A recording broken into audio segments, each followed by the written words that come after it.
साथियों, सभी को मेरा सादर नमस्कार। आज हम एक बार फिर अपनी इस वीडियो के माध्यम से अपने क्वार्सी शोध फार्म पर, अपनी जीवाणु संवर्धन इकाई पर अपनी नई टीम के साथ मौजूद हैं।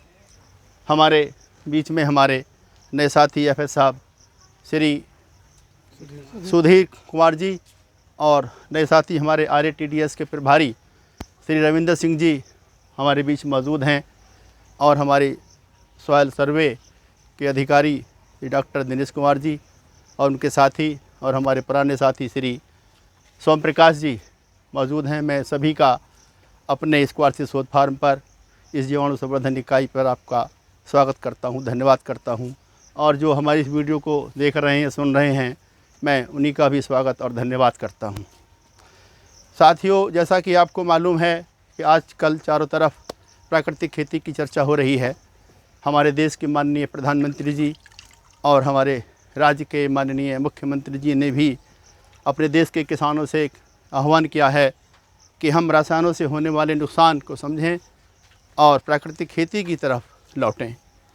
उसी के तहत हमारे आदरणीय जो हमारे उप कृषि निदेशक श्री विनोद कुमार सचान जी हमारे बीच मौजूद रहे और जब तक वो यहाँ रहे उन्होंने इस परंपरा को आगे बढ़ाया और उन्हीं के ये देन है कि हम आज प्राकृतिक खेती की मुहिम को आगे बढ़ा रहे हैं।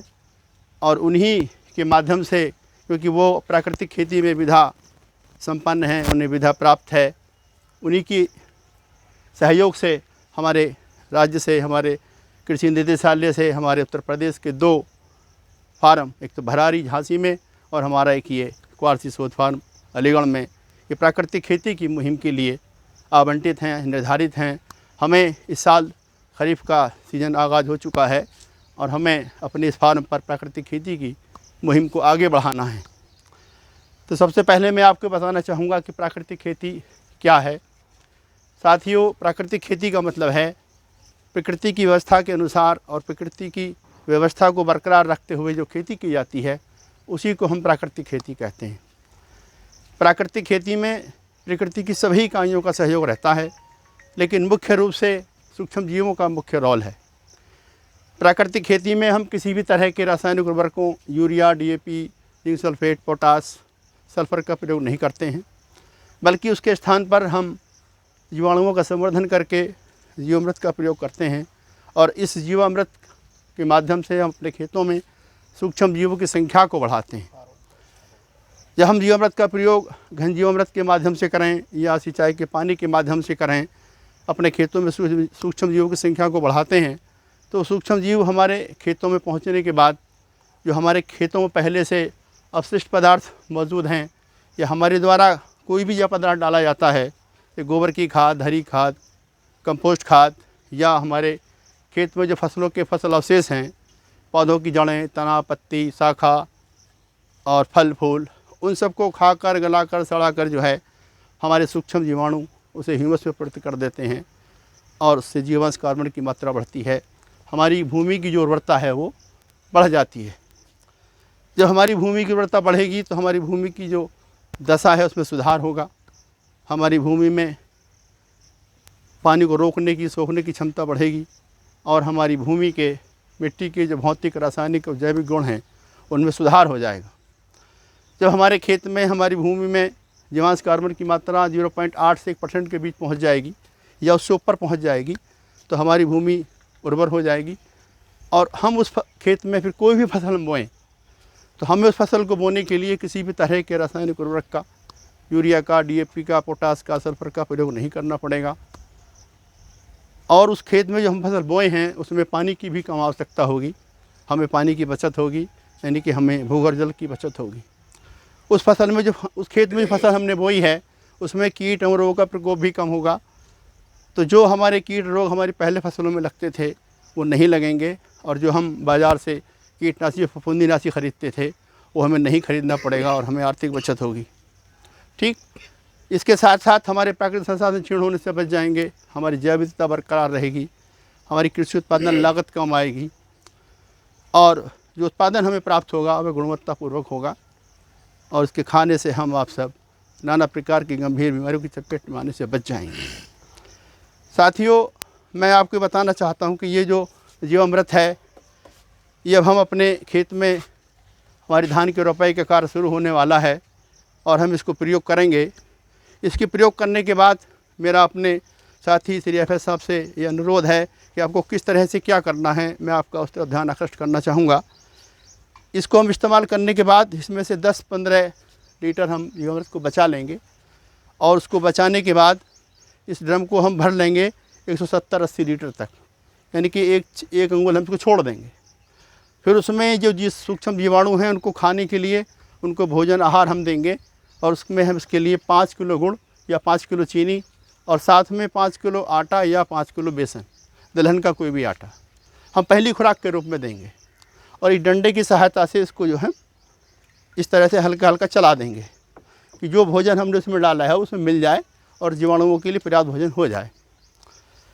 फिर ये हम हालांकि जीवामृत से जीवामृत बना रहे हैं तो इसमें कोई काली लेयर, कोई नेगेटिव पैथोजन नहीं आएगा। अगर हम कहीं से कोई सूक्ष्म जीवाणु मिट्टी लेकर आते तो उसमें एक नेगेटिव पैथोजन आ जाते और हम उसको लेयर को निकालना होता। लेकिन हम जीवामृत से जीवामृत बना रहे हैं तो हमें इसमें कोई भी नेगेटिव पैथोजन नहीं आएंगे, जो थे वो हम पहले निकाल चुके हैं। तो 15 दिन के बाद फिर 10 दिन के पहले जब हमने बनाया तो हमने 5 किलो मिट्टी, 5 किलो गुड़ और 5 किलो चीनी, 5 किलो बेसन, 5 किलो आटा डाला। फिर हम उसके 15 दिन के बाद 3 किलो गुड़ या चीनी और 3 किलो आटा या बेसन हम दूसरी खुराक के रूप में देंगे और इस डंडे की सहायता से चलाते रहेंगे। इस बात का ध्यान रहे कि इसको चलाने का जो काम है वो 2 दिन 3 दिन के अंतराल पे आपको प्रॉपर करते रहना है। फिर 15 दिन की हम खुराक दे देंगे। उसके बाद 10 दिन के बाद, हर 10 दिन के बाद 2 किलो चीनी और या 2 किलो गुड़ और 2 किलो आटा या 2 किलो बेसन हम बिल्कुल निरंतर देते रहेंगे और तब तक देते रहेंगे जब तक ये जीवामृत जो है हमारा इस तरह का ना बन जाए। इसकी पहचान ये है, जरा दिखा दें रामेश भाई। इसकी पहचान ये है कि जब आपका जीवामृत बन के तैयार होगा तो मौसमी, नारंगी या संतरे के जूस के रंग के जैसा हो जाएगा। हाथ लगाने पे ठंडा होगा और थोड़ा गाढ़ा होगा, चिपचिपा होगा और इसमें से ये सुगंध आएगी। जब इस तरह की कंडीशन हो जाए तब आप समझ लें कि आपका जीवामृत जो है बन के तैयार है और अपने खेत में आप इस्तेमाल करना है। अब मैं ये बताना चाहूँगा कि अगर आपने जीवामृत का प्रयोग अपने खेत में कर दिया तो आपको इसमें ये ध्यान रखना है कि अपने खेतों में किसी भी तरह के कीटनाशी का प्रयोग आपको नहीं करना है। अगर आप कीटनाशी का प्रयोग अपने खेत में कर देंगे तो जो सूक्ष्म जीवाणु हमने अपने खेत में पहुँचाए हैं वो मर जाएंगे। तो मेरा सीधा सा मतलब ये है, आप इसको सही तरह से बनाएं, अपने सही तरह से अपने खेत में प्रयोग करें ताकि हमारे खेतों में सूक्ष्म जीवों की संख्या बढ़ जाए और उससे हमारे खेतों में ह्यूमस की मात्रा बढ़े और हमारी भूमि की उर्वरता बढ़े। हमारे किसानों की जो खेती में जो लागत आ रही है वो निरंतर घटे और हमारी जो औलादें हैं या हम हैं, हमें निरंतर रूप से प्राकृतिक खेती करने से शुद्ध भोजन, शुद्ध हवा, शुद्ध पानी और शुद्ध पर्यावरण मिलता रहे और हम हमेशा हमेशा इस धरती पर खुशी के साथ जी सकें। मैं ये भी कहना चाहूँगा कि साथियों, इस धरती पर हम इस दुनिया के आखिरी इंसान नहीं हैं। हमारे मरने के बाद हमारी औलादों को भी इसी धरती पर प्रकृति की इसी व्यवस्था में जीना है।